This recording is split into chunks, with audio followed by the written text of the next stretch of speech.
Okay, we are on the record of case D 530134, Geraldo versus Gutierrez. State your name for the record. Ryan Geraldo. Okay. Ashley Vasquez, bar number 14637, on behalf of the defendant Andrea Gutierrez, who is here to my left.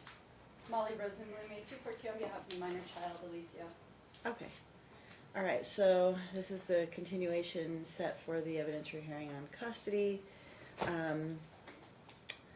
have Ms. Rosenblum here. Do we want to put her on the stand and hear from her first, so she can get in, get out? Do you want to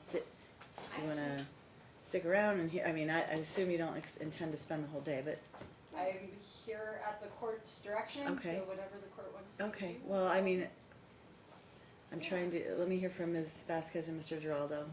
Yeah, if you want to just kind of lay out what you're expecting today, Your Honor. I believe all the evidence. On his side's in. Yeah, he's gone. He's done. No, no. We're done. I never said I rest my case. He rested his case. We No, started reflecting on. Well, he can always put on a rebuttal too, but we have her here, which kind of happened in the middle, so we obviously want to put her on. So that's my number one. That's my intention, and then we'll have you put on your case. I believe you did say you rested your case last time. The words never came out of my mouth. I think I asked you, are you finished? Are you finished? Are you finished? So well, like those words may not have come out. out. Being, I mean. Okay. Well, there's a why? lot of things I kind of didn't really know the process, like that you had to say, oh, I want to move to admit this. So after a while, then then I knew that's what I was supposed to do. Mm-hmm. So there's a lot of stuff that. Okay, I don't know what that means, but let's start with Miss Rosenblum and take care of that, and then. My file is back there, so I'm just going to leave it there unless somebody needs me. Unless you if you need it, then fine. If you don't. You want your reports, maybe, if you need a reference anything? If you want. If that's okay, Judge. I guess I'm here to testify. So yeah, I mean that's what I would have you do. Yeah, I mean just so you can talk about your report and what went on, because it's just like any other. I'm not used to being in this. So weird. It's a whole different I know, I did one like this when I was an attorney too, and it was yeah. Go ahead. You do solemnly swear the testimony you're about to give in this action shall be the truth, the whole truth, and nothing but the truth, so help you God? I do. Okay, so I guess I'll lead on this one. So I appointed you as guardian ad litem to Alicia. So if you would lay out sort of what you did, kind of give us a foundation as to what you did, what your goals were, what you found, and what supports your report. Sure. Then that would be most helpful. So I met with Alicia a number of times over a period of I believe it was over quite a few months. I'm not looking at my report, so I believe that has the exact dates in it. Mm-hmm. I first met Alicia with Mom, and then I met Alicia with Dad, and then I have met, I believe, with both parents directly. So when I say met with Alicia was brought in by Mom, and Alicia and I met, and then Alicia was brought in by Dad, and Alicia and I met. And then I believe I met with Mom during that meeting, and I think I met with Dad during that meeting. Mr. Geraldo, the plaintiff, had brought quite a few notebooks of documents, including medical records, pleadings, a lot of exhibits. I think he gave me his entire exhibit binder for court. I met with Alicia again when the school issue came up. I think I met with him twice during that time. And then we have met I believe one more time. I also met with Alicia's sister one time. And that was a good meeting as well. Alicia is got to be in my top 3 favorite clients. He is just a great, great kid. You guys have a great kid. He is a really sweet, just adorable young man. Mm-hmm. At first a little quiet and kind of reluctant to say a whole lot. I want to say the first time we had met was right at the end of school last year. He kind of had a little object he was playing with, making figures out of. and kind of a little reluctant to talk to me. As we got to know each other over this period of time, Alicio has his own mind and his own opinions, and I think he's very, very worried about hurting feelings on both sides, on mom's side and dad's side. He's a bright kid. He's smart. He is, in my opinion, he seems to be a very sensitive kid, and how this litigation is going on seems to really impact him. Again, I think the most I can stress for the parents is that, in my opinion, having done thousands of family law cases, and seeing this tug of the parents is deeply impactful for Alicio. I think he's a sensitive kid by nature, and then seeing the parents be at odds in the way they are in this case has a huge impact on him. He is, he's just a sensitive kid, and then to add to that, this is a high conflict case in my opinion, and so adding that conflict to this young man is just causing this kid problems that as a parent I would never want my children to go through. So he is very sensitive to both parents' feelings. I think he knows way too much about this litigation. I think if the court asked him directly, he would say, I just want this over and I want to move on with my life. He has made that clear to me at almost every single meeting we've had. His position is that he wants to live with mom. He made that clear from day one, and that position has not changed over the course that I have met with him. He did, when we talked about schooling, he was very adamant about the school. He wanted to go to the school and that dad's other children go to. He was very clear about that. He was very concerned about hurting mom's feelings. He did not, want her to feel like it was some issue with her. He just likes the school. He liked the idea of doing Morse code and playing football and being in school with his siblings and friends. So he has his own mind, and he knows what he wants out of this, and he is very clear about that. Have you talked to him since he's gone to the school? I believe we met, I think we met once after. I know there was an incident at a football game. We have not met subsequent to that.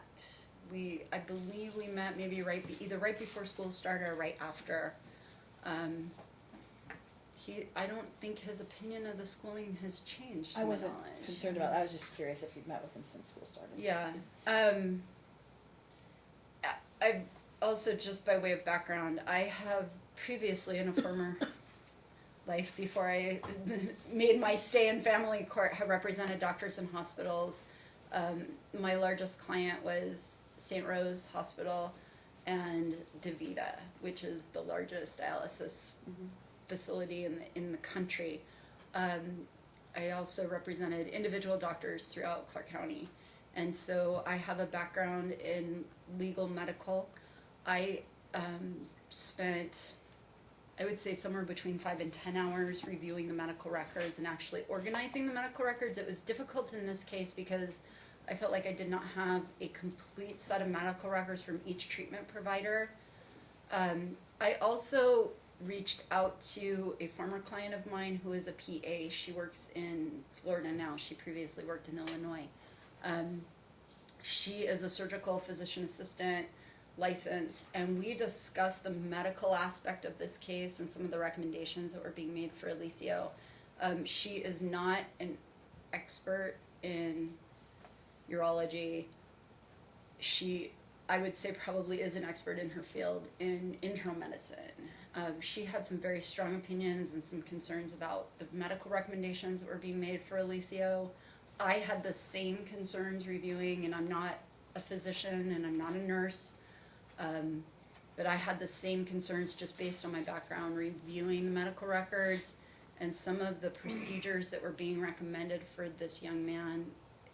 It was concerning. I'm not sure that the physicians, I think that they were giving options in worst case scenarios. I'm not sure they were making those as recommendations for immediate treatment. It's tough. This case is difficult because there's been no expert designated on either side. There has been no deposition of any of the physicians.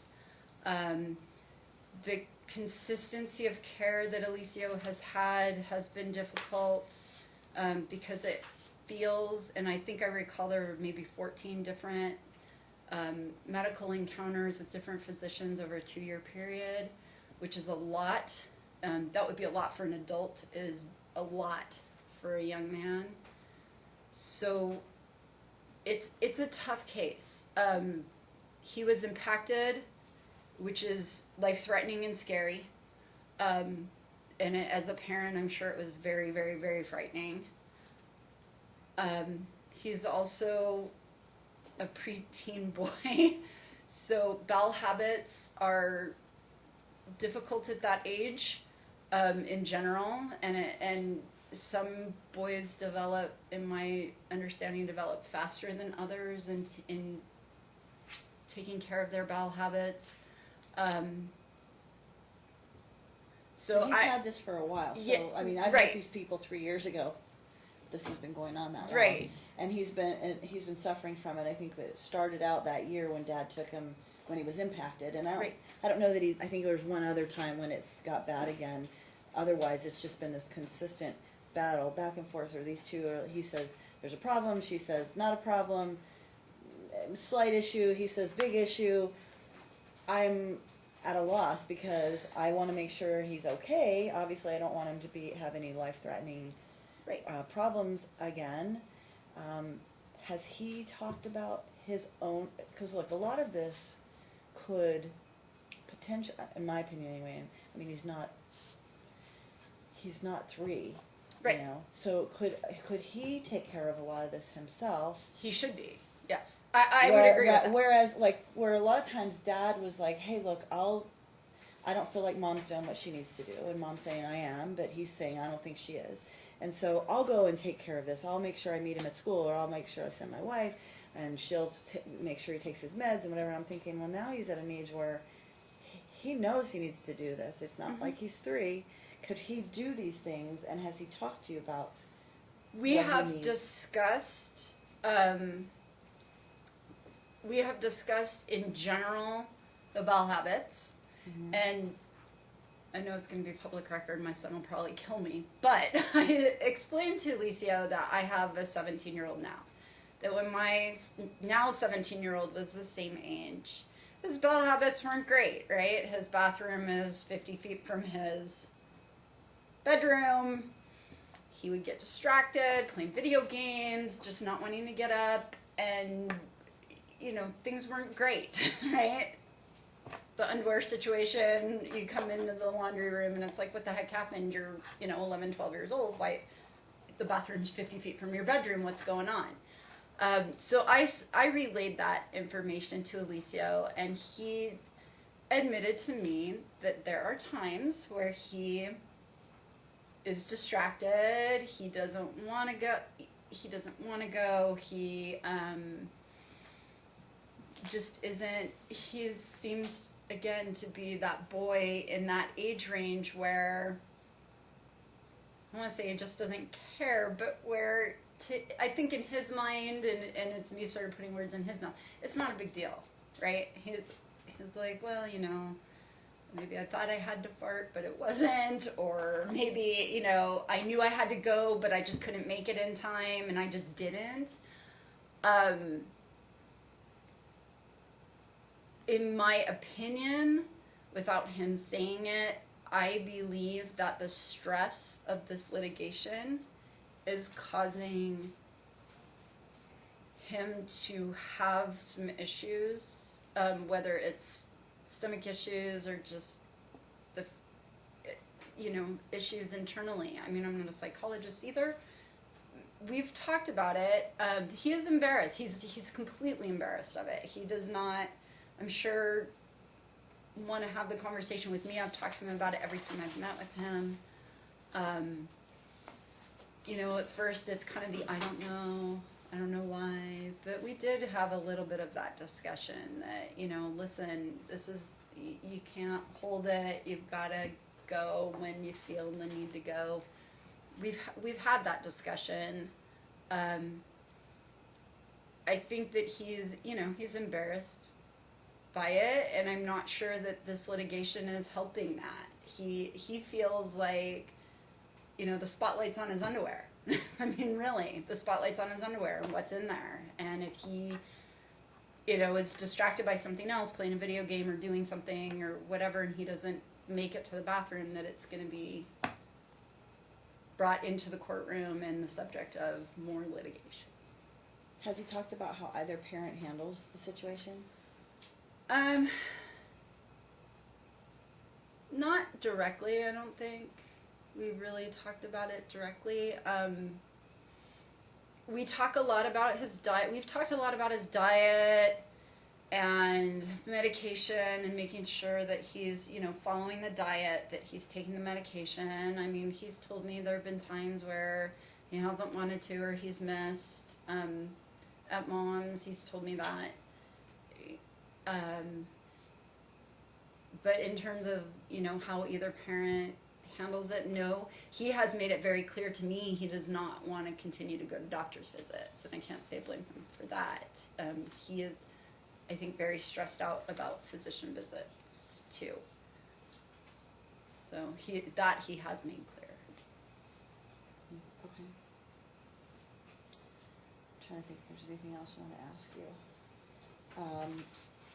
you. Okay, so having looked at his medical records, if he stays at mom's, like he says, I want to stay at mom's. If he stays at mom's, is he at risk medically if they're missing the medicine? That's the. Yeah. It's such a difficult thing, because if he misses the meds, does that cause him to potentially have something that's more serious? So it's a difficult question for me to answer. Mm-hmm. I'm not a doctor. No, I understand. I'm kind of putting you on the spot to. Yeah, it's hard for me to answer that question. In my opinion, what should happen with this case is that there should be one physician, whether it's a pediatrician or an internal medicine physician, who should be given the universe of medical records that are available, who should review those records and make recommendations. I have concerns based on my own research and based on my conversations with the PA about continuing Alicio on these medications long term. They have their own risks. But on the other side of that, there's a concern that if he doesn't take them, he could become impacted again. Mm-hmm. And so it becomes a balancing. I don't know that anybody in this courtroom is able to answer that question. Mm-hmm. I feel like, so let me lay the background. In medicine, doctors have what are called SOAPs, right? In the law, we have the IRAC, right? Mm-hmm. So it's sort of that same idea. A physician lays out the subjective complaints, their objective analysis, and assessment and a plan. And so what I see when I reviewed the medical records was there's a lot of subjective complaint, which the subjective complaint comes from mom, dad, and Alicio, or, other folks who are bringing Alicio to physician's appointments, where the subjective information being given to the doctors is that he is, not utilizing the bathroom, that he's complaining of abdominal pain, that he is having diarrhea, that he's having bowel movements in his pants. Those are the things that are being reported. When I look at the objectives assessment of Alicio, what I see is normal temperature, normal heart rate, a non-distended abdomen, just the objective things that a physician would look at to say, does this child need emergent medical care? Does he need surgery? Should we be looking at different things? And then the assessment and the plan seems to follow from there. So in my mind, what I'm seeing is subjective complaints being made and physicians trying to treat subjective complaints because they don't want to miss anything either. And they don't, you know, the potential for a bad outcome is there. It's hard to say long term what this looks like. In my mind, I feel like one physician that could look at everything and come up with a plan would be the best thing for Alicio. It's difficult when you have so many different treating physicians over this period of time who don't have all of the information, trying to come up with a plan based on subjective issues when the objective assessments don't necessarily support some of the things that are being recommended in the universe of information. Mm-hmm. So it's difficult to sit here as, you know, one, not a doctor, and two, is his advocate to say, keep him on meds. I don't know that he needs to be on the meds long term, and that's only a decision a physician can make. So you're then, as his advocate, recommending that he have some one doctor, which would be the one that manages all the specialty care as well, right? So that pediatrician would refer to Right. okay. Mm-hmm. So, and then obviously get all the records back to that one person so that person can continue to manage the care. Okay. That would be Understood. my recommendation. You know, again, it's a balancing. I mean, the impaction is scary and life-threatening if it's not treated timely. You know, the potential for repeated impaction, I'm not sure. I didn't ask that question, so that would be a question, I guess, that parents would have to ask a physician, would be, you know, what's the potential, since For this this has to happen happened again? before? Mm-hmm. What's the potential for it again? I mean, in my universe as doing medical cases, we saw the worst outcomes in folks that had comorbidities, that were elderly, that were deeply ill, that were there for surgeries, that had, you know, other issues going on. A lot of times diabetes was something that was a comorbidity, but where you would see someone have a really bad outcome or even die from an impaction that wasn't treated. So, you know, to my knowledge, Alicio's in relatively good health other than this issue. Mm-hmm. So even if he were to become impacted or have an issue, I mean, if it was timely treated, it would seem like it wouldn't be a horrific outcome. Okay.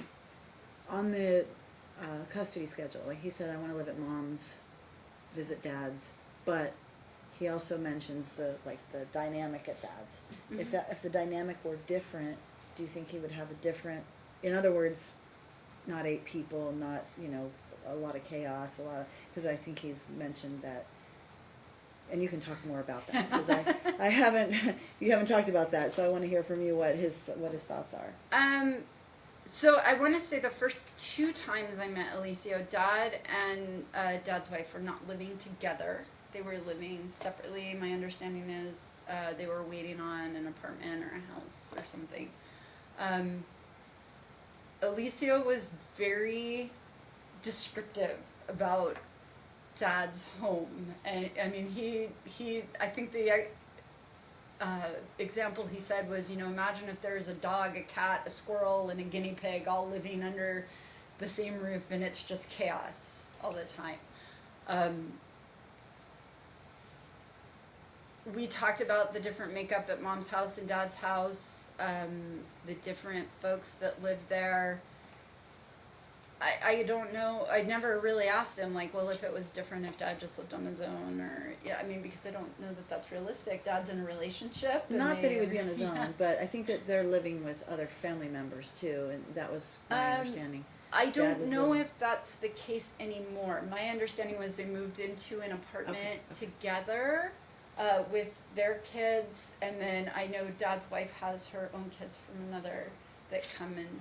Right. I was talking more about the dynamic when they were living in the other house, where I thought it was just there was like other family members, dad, the kids. So go ahead. Yeah. I didn't get that from Alicia. The impression I had was that it was more so when they were all. It just seemed like there's a lot of kids. I think Alicia tends to like it more at mom's, just in terms of space, because he has his own space.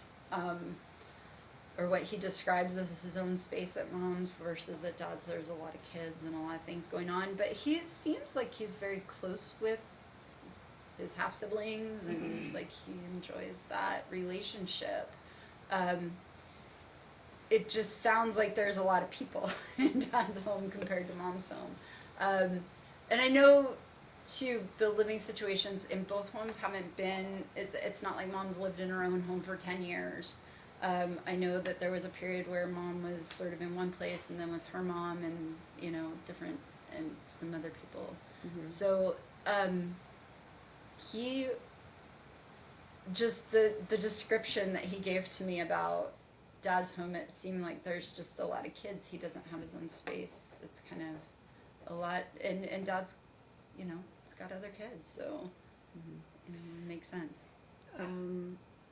Do you talk about the time you got to spend with his dad versus his mom in their homes?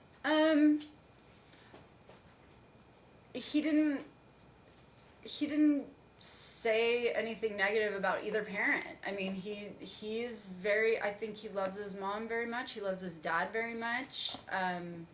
Again, he's very sensitive about not wanting to hurt feelings, and not wanting to disparage either parent. I didn't get the feeling from him that there was anything horrible happening at dad's or anything horrible happening at mom's. That was, you know, good or bad, either way. I mean, he seems to be very close to both parents. So. Okay, so dad has filed a motion. Well, let me ask you this: did he talk about mom's partner at all, and his relationship with her? No. Other than to say that's mom's soulmate.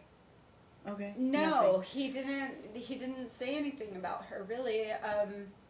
Not at all. Okay. All right. Not that I can remember. Nothing that stands out. Okay, and maybe dad can ask you, or he can clue us in as to why he thinks that they should have no contact, but he thinks they should have no contact. So, curious as to what your thoughts were on that. No, Alicia seems like he's really close with everyone. I mean, like, he's close with dad's wife, like he's close with dad, he's close with grandma, he's close with mom, he's close with mom's partner. He's a good kid. I mean, he doesn't seem to have bad relationships with people, so he seems like he loves his family members and has a big So, like, in family. spite of all the chaos, in spite of the dispute, in spite of all of these things, he's still well-adjusted and happy kid.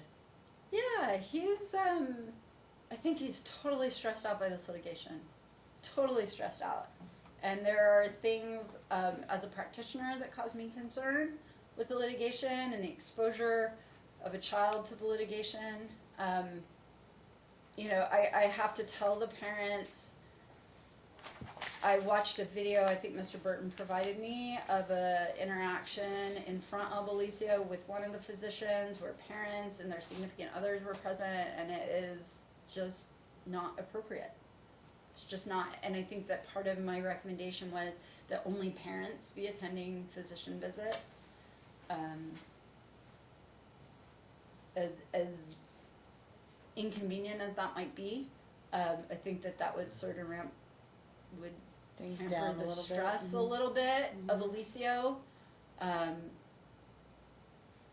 The child, Alicio is stressed. I mean, I don't know how much more I can emphasize that. He is stressed. This litigation for this young man is really defining him in this moment, and I think he feels like he has very strong opinions about where he wants to live and who he wants to live with and what his visitation schedule is, but he is internally deeply concerned about making somebody mad or hurting somebody's feelings, and how that's going to be portrayed in litigation. I think he feels like his life is on trial, and it to a certain extent it is. Mm-hmm. Okay. So I don't know how I can help or what recommendations I could make to I think you've helped quite a temper bit. that down, but I have to stress to the parents, you guys are twisting up your son. I mean, he's literally being twisted up. Mm-hmm. And he's a good kid. He really is. He's a nice boy. He's a good kid. He's trying hard to make everybody happy. And it's And you shouldn't have to unfortunate. do that. Yeah. Yeah. They should be trying hard to make him happy. And I know they both love him and they both want him to be happy. Obviously, they're on two different pages most of the time, so that's the unfortunate part. So, Dad, do you have any questions of Ms. Rosenblum? Yes. Okay.